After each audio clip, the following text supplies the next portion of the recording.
Hey, everybody, make sure you make a local copy of your shows when you're working in OBS, because the only way that you're going to have 4K to work with in your editor is if you have a local copy. You're not going to get 4K down from the VOD. Come on now. There's bandwidth limitations.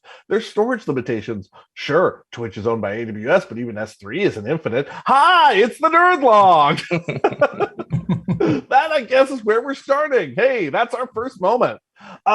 With us, we've got our co-host, Aaron. Aaron, say hi to the people. Tell them what you do for New Relic. Hey, everybody. I'm Aaron. I am a principal developer relations engineer at New Relic. So that means I hang out on Twitch all day. The hardest core of hi. nerds. You check out Aaron's streams. Absolutely fantastic stuff. Always fun to come hang out. And we've got Adam Johnson. I think, Adam, we might be giving you like the 5 Timers Club. We might be giving you a little plaque or a little embroidered robe. Good to be back. Yeah, good to be back. You're the Chevy Chase of well, boy. Wait, hold on. I just remember what Chevy Chase is like in real life. Let's not go there. On. You're the repeated guest. There's somebody else who's been on Saturday Night Live a bunch of times. Tom Hanks. You're the Tom Hanks of. There we go.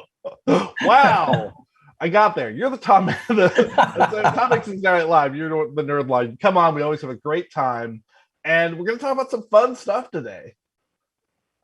Yeah, definitely. We're going to be talking about the world of synthetics today. Synthetics. So when I first heard synthetics way back in the day, it was, at the time, it kind of felt like a New Relic idea. Like, it was like, when I thought about synthetics, I often, the Google results were like, oh, you must be New Relic synthetics and stuff. But it is not just a New Relic term. Yeah, this is something that just kind of, there's open source synthetics and other ways to get synthetics as well. Yeah. Absolutely. Yeah. There's a whole world out there. And yeah, synthetics has been around for a while. I think synthetics was New Relic's second product, besides APM, like after APM. It's been expanding and growing, and the lots of new capabilities. So here to talk about the basics of synthetics, how to get started, and talk about some of the new stuff that we have that are all really geared towards like making it easier to get more out of synthetics without having to invest months into learning a scripting language to automate user flows. Just a little note on derivation. Now, actually, let me know if you think I have this right. My understanding has always been the reason that we call it synthetics is because when we have sort of other metrics about performance, those are things generated directly by the service. So in the classic version, like the application code and the infrastructure code, like on that server, goes and generates, here's how much memory I have, here's how I'm performing. And you sort of have that directly, call that your organic metrics, right? The metrics that you get sort of like the real user metrics, right? Yeah. And then on the other side is, hey, let's go and kind of simulate a request to this service. Often, like, simulate is a strange word there. It's almost a simulacra of a request, right? Where it's like, we just go and ask for the page, right? Yeah. And, the term makes sense. The sort of term that I knew before then was called like pinger, which was sort of, you had something that was just going and saying, hey, is this site up? Does it return 500? Does it return 200? Right? Yeah. Uptime monitoring, ping monitoring. Everybody's familiar with that. And lo and behold, that's synthetics. Like that's one piece of the synthetics world. Like that's where people get started. Sure. And so I think of the synthetics term as referring to the fact of like, these are metrics about performance that we have somehow created with some other service that's sitting off over here. Right. And I guess the word about history, I mean, Aaron, maybe you want to take this part over because I knew you were here for this as well, is that sort of initially, right, the very initial versions of this, both from New Relic and kind of everywhere else, was like just kind of hitting reload on a URL and seeing, did something come back? Yes. And classically, you would go and look at it. You'd be I'll say an example, up in the middle of the night, right? You'd be like, but wait a minute, our like pinger says we're fine, right? You go to the page and it's one line that says database bad, right? And it's like, hey, I'm pinging it. It's come back 200. It's giving me a body, right? That's right. So I remember the good old days when you had that comment to the bottom of your HTML page is like last thing on the page, and you would look for that string in your response to make sure, like if you got that, then it got the rest of the page to that point. That's right. You would look for that link that says careers, because then the whole thing loaded. And you got the very bottom right hand link was there, right? It's like Yeah. So, and that was kind of where we started. Now we actually, that old sort of classic ping still has value. So we're going to talk through like what the types of like synthetics monitoring are. Yeah, absolutely. Absolutely. And like, I think like the main goal of synthetic monitoring in general is that, you know, you may not always have a user like hitting that service or doing that particular workflow all the time. And you might want to know before a user even runs into a problem that you have a problem in production or staging or wherever you may be monitoring. So synthetics are that thing that's like, here are a bunch of robots around the world, making sure that your applications do exactly as they're supposed to without waiting for a user to like go and do the thing and wait for it to break. This is like your first line of defense in figuring that out. And hopefully you can find problems and fix them before a user actually runs into that problem. So, it's often like really great everybody testing. When Aaron, you might not have like a bunch of users running through every scenario all the time, right? Aaron, what were you going to say? I'm just going to say that everybody tests in production. You know, either your users are testing or you are, but everybody tests in production. Yeah. I was mentioning in another segment that a classic thing I would do when I would help a friend set up their, you know, Shopify page or WordPress page is I would just leave a very low frequency pinger running. And I also did it when I would join dev teams. And so I was very often the first one in the little event response Slack because I was like, you know, we're down, right? Yeah. Right. And what? Very often, of course, if you're all the way down, it was like, you know, it only gave you 5 minutes ahead of everybody else. But you know, of course, another funny thing about synthetics is, right, you can do, you know, like you don't have to own the server, right, to be able to do this synthetic. So I could set it up even when I was like a junior dev way back in the day, and I didn't, you know, really have like production access or ability to like run like daemons on production. I could still set it up and be like, hey, I'm the one who knows that we're down, way ahead of all of your other like, you know, netd and all these other monitoring pieces. I'm like, yeah, we're down. Like, I don't know what's going on, but I know that we're unavailable. Yeah, so we start with this availability ping, which, you know, just does what it says on the tin, right? Just sends a curl out to the request, and generally the limitation there is one that we mentioned, that like, yeah, if it comes back 200, it's fine. It doesn't care what the content is, and it's also what it's sending its request is quite simple, right? So if what happens is the marketing page loads, but users can't log in, right? That simple ping is not going to cover it. Yeah, exactly right. So that's step one, right? Like it's also the easiest one to set up, right? All you need to do to set up a ping is pop in a URL, right? Like you name it, you know. Yeah. Ping. And then I just put in website. And how often do I want to check? You know, maybe I want to check every minute because I'm really paranoid, you know. Then you just select your locations. Like, where do you want to make sure this is working from? You can just say, you know, everywhere if you want to, you know, all 20 locations around the world. That way you're sure that like some user in Tokyo is not having a bad experience versus someone in the US. Yeah. Now, this is a really big one, is that when they're, you know, sort of the advent of there were just like independent, like we're just pings as a service. One of the things that they really brought you that differentiated it from stuff you could roll up yourself is like, you know, I delivered a bunch of web services, often quite complete ones, but I didn't even really at the time, it's like pre-AWS getting huge, I didn't really know how I could like always be sending my requests from Sao Paulo, right? Short of like talking to an IT services firm in Sao Paulo, right?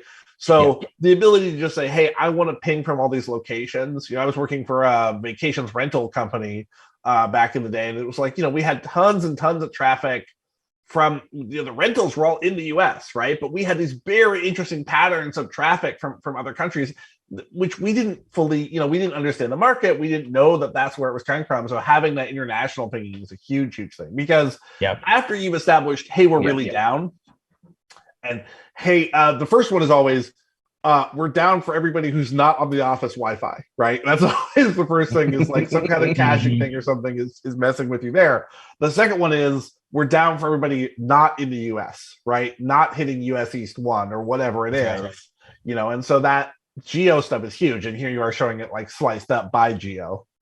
Yep. Yeah, exactly. So not only can you like see that it's working, but we also show you the performance, right? So you can see, well, where is it slowest? And that may tell you, well, we have like definitely like have some pretty wide range of performance across North America here. So we may want to invest in, you know, some DNS, or not DNS, but some like load balancing. CDN. It's always DNS. Yeah. Well, today's a bad day for CDN, so it's okay. Yeah.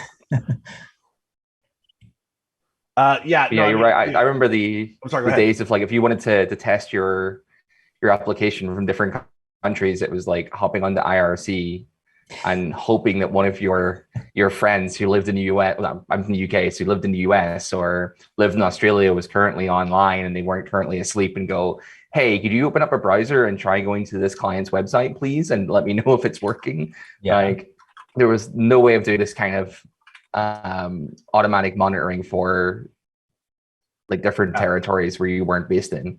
Yeah, and I'll say that like that was also a classic thing for like, you know, really big enterprises would have this stuff set up, often because they literally had called someone in Turkey and said, hey, I want just a little sliver of your server rack space to send pings because we have, you know, this number of Turkish clients, right? Where you can get to these shops where you felt like, we're a pretty big shop and we know what we're doing. We do, you know, unit testing, we do DNS monitoring, we do all this other stuff. But you still were, during crises, you were saying, hey, somebody turn off the Wi-Fi on their phone and see if it's, you know, just our network that's affected. And the next was, literally like, oh, we have a couple of remote workers in other parts of the country. You know, oh, let me go ahead and set up a VPN and try and do it. You know, that VPN is not a super accurate simulation of what it's. Yeah, most definitely. So the other like the step forward from there is like simple monitor, that we call, which is basically like we want to go one step beyond just like checking that the curl works. Now we want to see, does the actual page load as expected? So that's what simple browser will do. It's just as easy as a ping monitor. You just put in a URL, select the duration and the location, and boom, you instantly get more detailed response back. So you saw before, it was just pulling like the head of the site before. Now it actually loads all of the resources, shows you this waterfall view so you know exactly like what are all the things being loaded, what are the things that are failing. Show me the browser log as well, so I can find any errors that are happening there, which we have a couple. And see which resources have errors. You're going to get a lot more details out of this. It's going to also help you figure out performance, like specific performance issues for loading a simple page as well. Yeah. And, you know, this is kind of, again, and by the way, if y'all are in the audience, especially if you're watching this and you're like, but I do turn off my phone's Wi-Fi and go check this. That's great. Like, that is a good thing to be doing. Like, this is hopefully will enhance your process, but like having a tool set in your bag of like, let me go investigate this is great. This is kind of a classic one for me where, you know, I was often a remote worker and I would often use a VPN. And I would be like screenshotting, right, the network tab from the page details, right, to say like, hey, let me show you from Chrome DevTools what we're doing. This is just giving you that, right? It's giving you that same or a very similar level of detail with a waterfall chart of like, here's the resources that are taking a long time. Do you have maybe a content caching issue or something? And that's really what's going on. Yeah. Yeah. And if you go to like the resources, you can get more breakdown across all locations as well. For like the average download time, for the average size. So if you're looking for like, okay, where's the low hanging fruit to optimize the performance of this page, this is a really easy way to do that.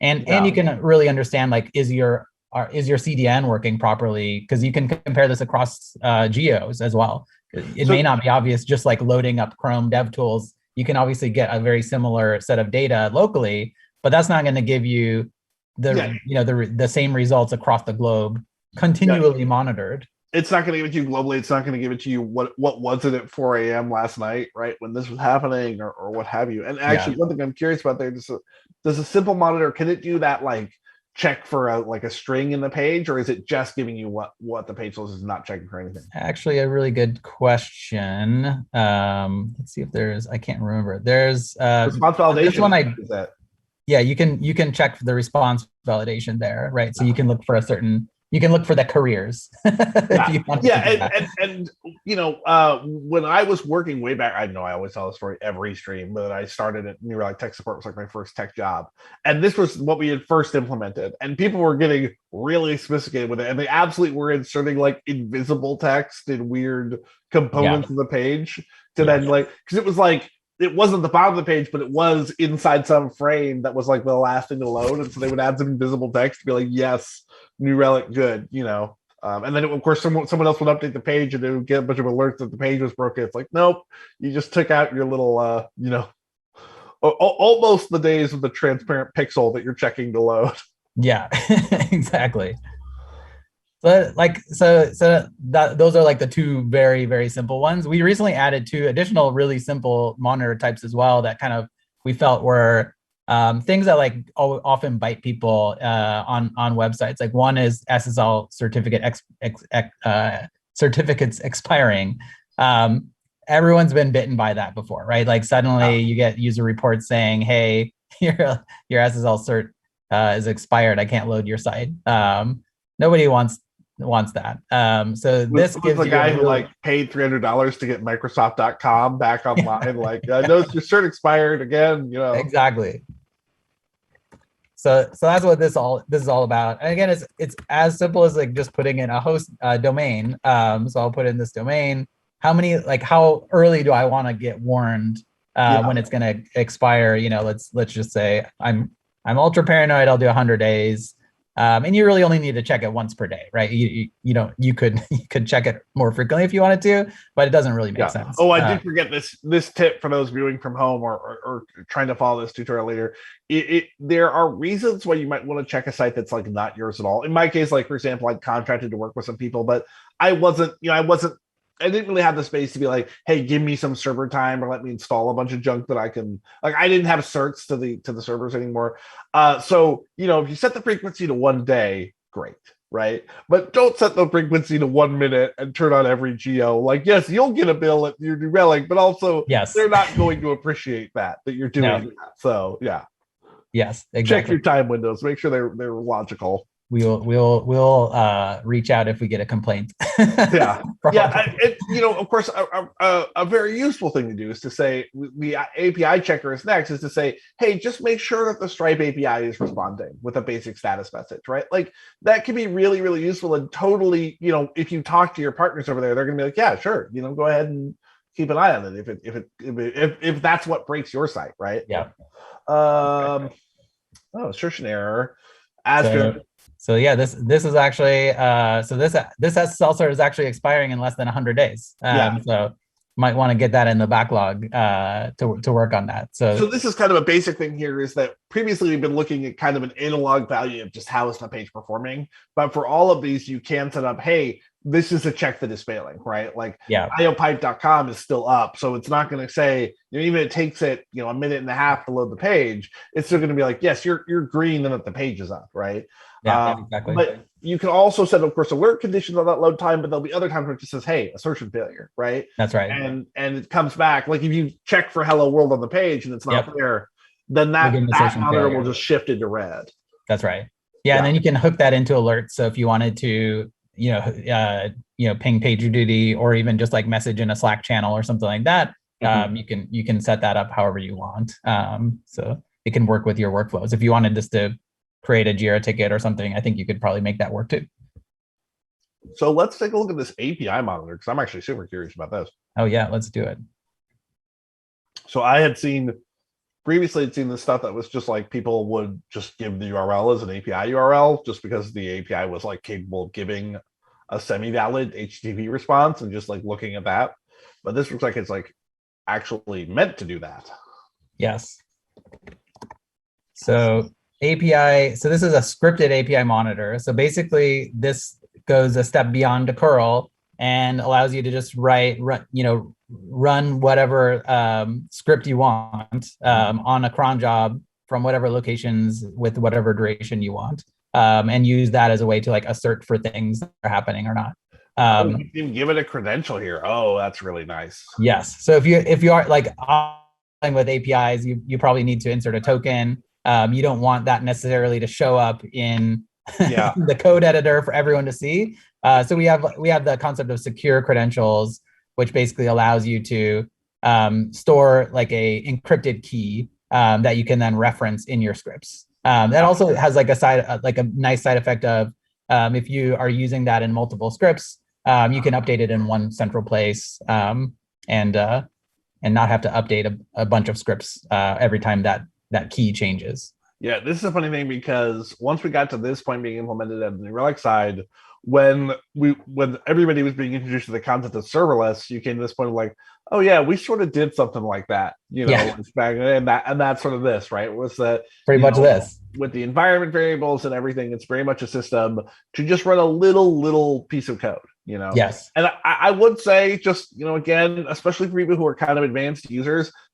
Don't kick off your maintenance jobs using this thing. Please go use AWS Lambda for that. I'll walk you through it. Hey, if you're thinking about using our pingers for that, I will personally step you through not doing that. But as far as checking status, it is really nice to have this level of sophistication because, you know, when you think of these checks that you really do need, like load all of this user's friends, right? Yeah. Well, even if you really try to lock it down to a test user or whatever else, it would just be so nice to say, instead of just asking for the returned object to exactly match this as like an equals, to instead be able to say, does the friends count equal the number of friends that are returned, right? Like, and that's just a little bit of script here, right? It's so easy to write, and it's so much more robust than something that's just a simple, you know, string match check. And so super duper nice to be able to do. You can turn the frequency way down if it's a big expensive query, but really, really worth doing because once you have a very deep check like that, you feel very certain that all of these systems in between are working okay. Yeah, exactly. Yeah, I think it's really of interest to. Go ahead. Yeah. Oh, sorry. Go ahead, Adam. Aaron, go ahead. Yeah, I was just going to say that it's really of interest to me because I've been doing a lot of work recently with GraphQL. And if anybody's used GraphQL to create APIs, you'll know that GraphQL doesn't, unlike Post that uses like status codes a lot of times to return like 404 or that kind of idea, GraphQL doesn't. Yeah. It's going to return a 200 and your error message is going to be in your actual, like, in the JSON body that's returned. And I know this is using, I'm assuming it's using the HTTP request module in Node. Yep, that's right. Yeah, so not the most pleasant way to write GraphQL queries, but you can do it with it. So yeah, that's really interesting. I can actually check for the return JSON value from GraphQL and make sure that this 200 is actually a 200 and not a 200 error.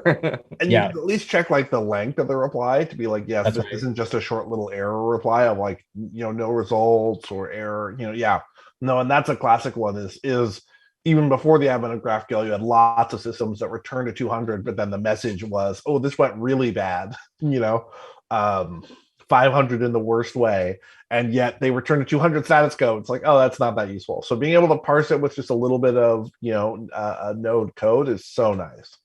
And there are additional modules available that we document. I can't remember what's available for GraphQL, but we do take feature requests for those things. It's something we regularly do is continually just add to that for really common things to make life a lot easier.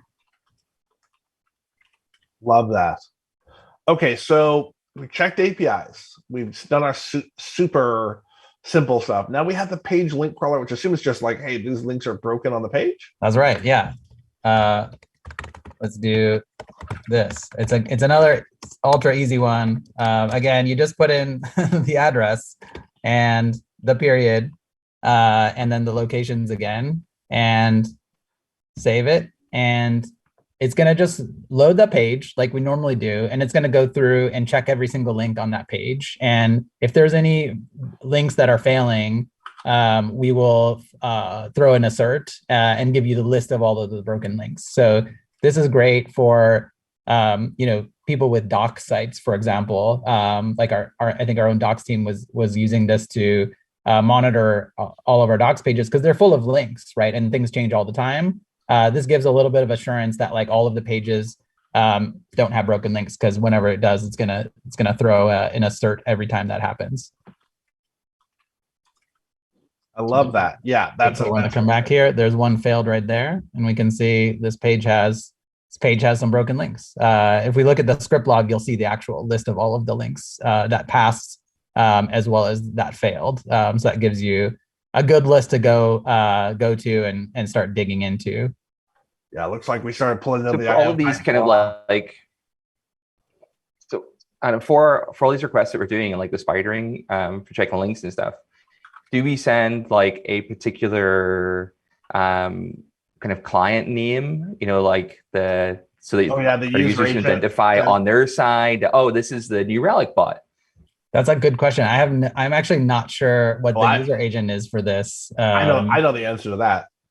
It is marked as the New Relic bot pretty clearly, and in fact, from doing metrics for a long time, like various site metrics, when I was doing A/B testing and stuff, I know that like a bunch of tools actually filter it out by default. So like Google Analytics and a few others will like not count this as your page views because they know our user agent of old. I'm pretty sure with the scripted one, you can go ahead and like do some user agent settings. You can modify that as well. And in fact, like on the last nerd log, we talked a lot about the step monitor, which is kind of the no code way to like build like full user flows for like through a Chrome browser. So if you wanted to test like the full login flow or checkout flow, you can do that without actually scripting. And we recently added a bunch of step types to it. So let me show you that. And one of those is actually like changing the user agent as well. So if you wanted to switch that to something else, there's this advanced option. So you can actually like pop in whatever you want for the user agent. Yeah, and but yeah, it is. I will tell you that even as a user, like if you're just flipping through your like user agent info on your requests, it's really obvious that it's like, oh, I'm a New Relic synthetics monitor. Right. So yeah, it is pretty clear.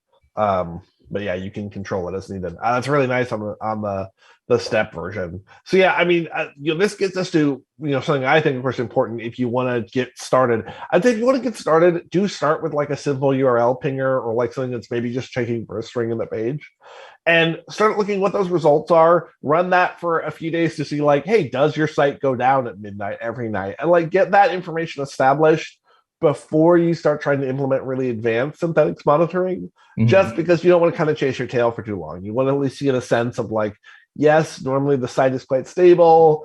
Notifications are going where I want it to, and they're not waking me up over nothing, and all that stuff.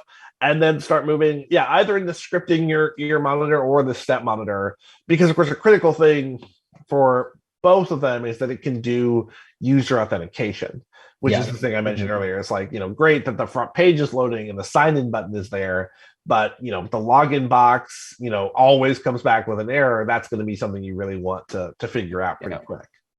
Yeah, if we need to handle anything like dismissing a modal, or you need to like double click on an element to get past a certain step in your application, running a search result in the pane, like doing a search. Do all that with scripting or step monitor. Yeah, you have the flexibility to do that. Definitely more advanced, but step monitor is like a good way to kind of dabble into that world and get a good feeling for what that looks like. And then it actually like will emit the generated script as well. So if you're just kind of curious like what these look like behind the scenes to learn, I think it's a good way to do that as well. So if I just wanted to like navigate to Google and click on search, the element with search in it, what does that script look like? I can just go here and actually see what that script looks like.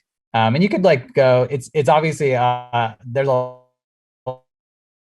lot going on in this one because it's computer generated, but you can kind of see behind the scenes what's going on and use that as a template for writing your own custom scripts as well, if you wanted to do some super advanced stuff that you just couldn't do with like the stepped approach. Yeah, it kind of looks like Selenium. Is that the same code? It is, yeah. It's Selenium under the hood. So if you're familiar with that, just jumping into our browser scripting is going to be very, very smooth for you. And you can also use like their recorder as well, like Selenium IDE, which is like the Chrome plugin that will basically records your steps. that has an actual exporter for New Relic synthetics. So you could export that script, just copy and paste it in, and you're good to go. Yeah, it's also a really nice way, which is what I did, which is this is how I like first learned Selenium, and so or Selenium, who knows how it's pronounced, but it's really nice to be able to do that to get like a familiarity with that scripting, because that's another way to maybe get into this is to think about just running like Selenium scripts on your own from your own machine and working on like automating these processes. It is, I don't know, it's pretty nice to start with New Relic and just have it running, 24/7 from whatever location. But it's fun to get some familiarity with the process of an automated browser and going in and checking stuff, because we've all been there, even in big teams where you really are right after you push out after you deploy, going in and clicking 7 places to check that it's actually working.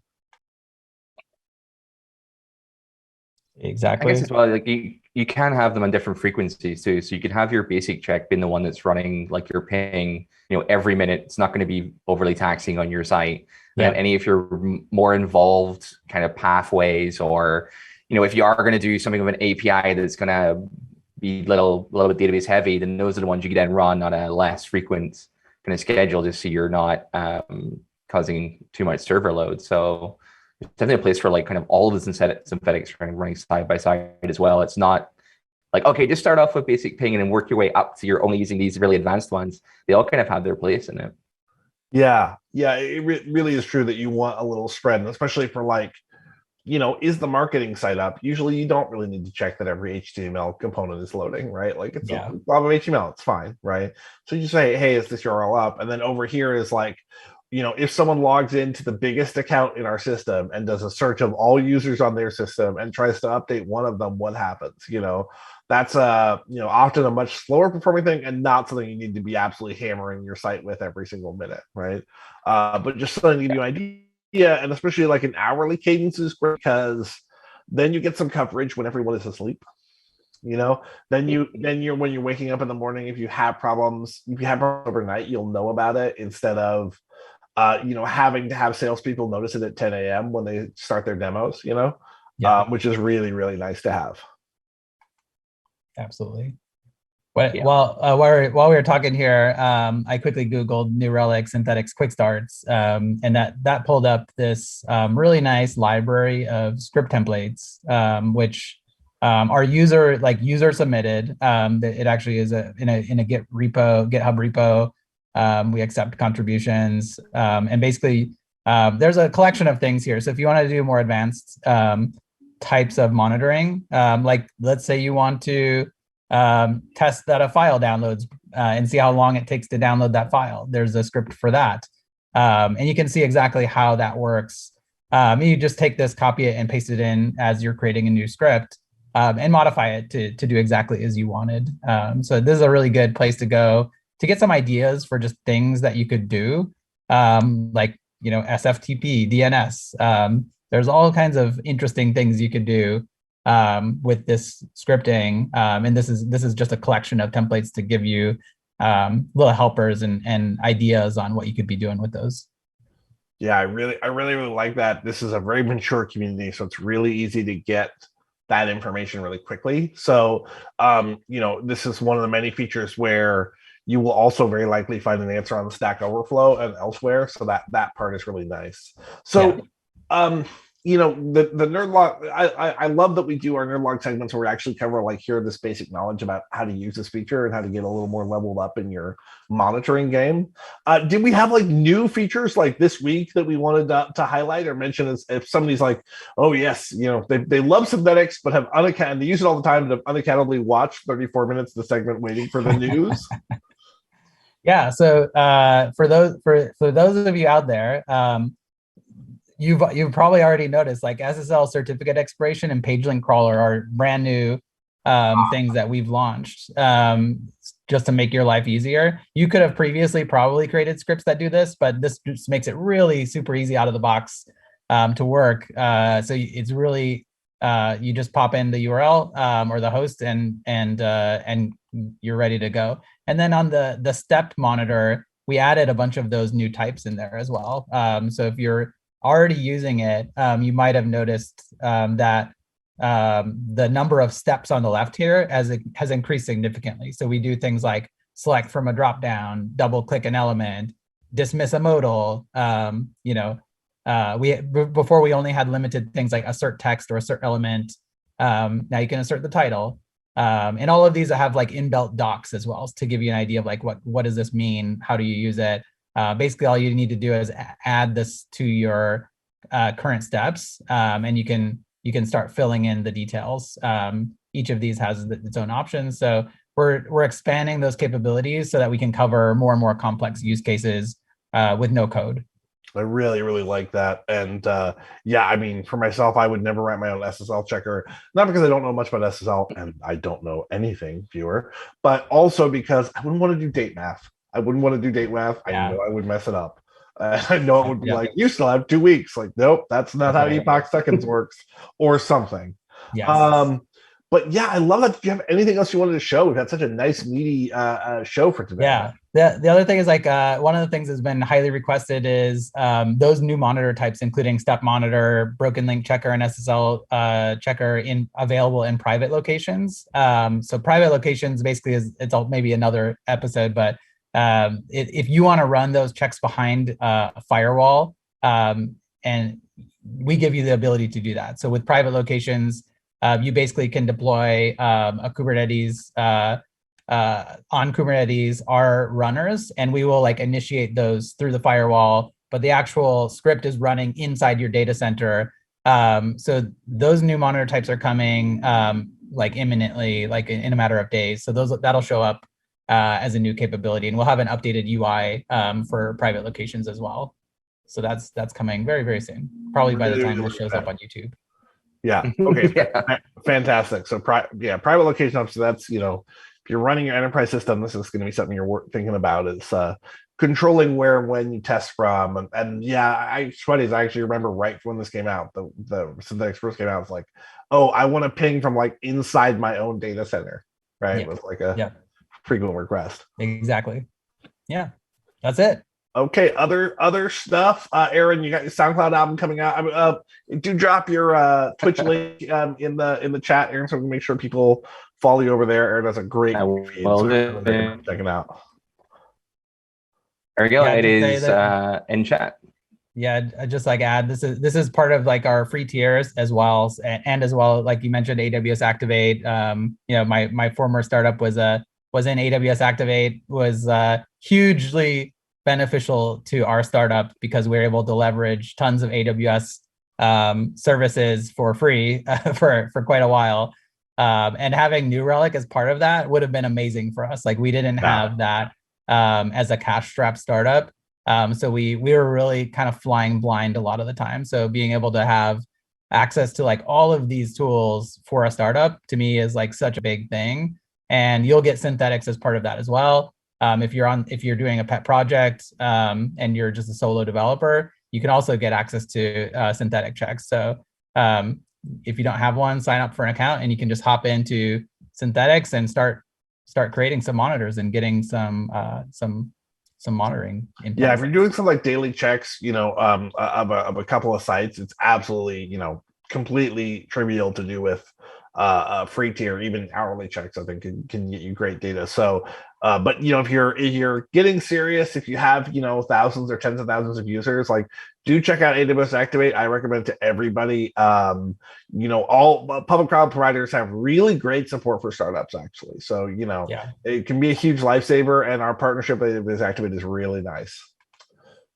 All right, folks. Otherwise, stuff I have to count off. Check out the Nerdlog live on Thursdays at twitch.tv/new_relic.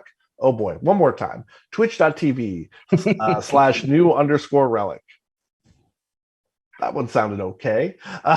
Yeah, we got there. Do come follow me at serverless_mom. Serverless mom is no more. Serverless_mom for life on Twitter. Come check me out. Otherwise, do follow the other host of the Nerdlog, Daniel Kim, at LearnWDaniel. Follow Aaron on Twitter. I'll tweet out these links. You'll see links to documentation down in the YouTube below. But otherwise, folks, thank you so much for coming out, and we will see you next week.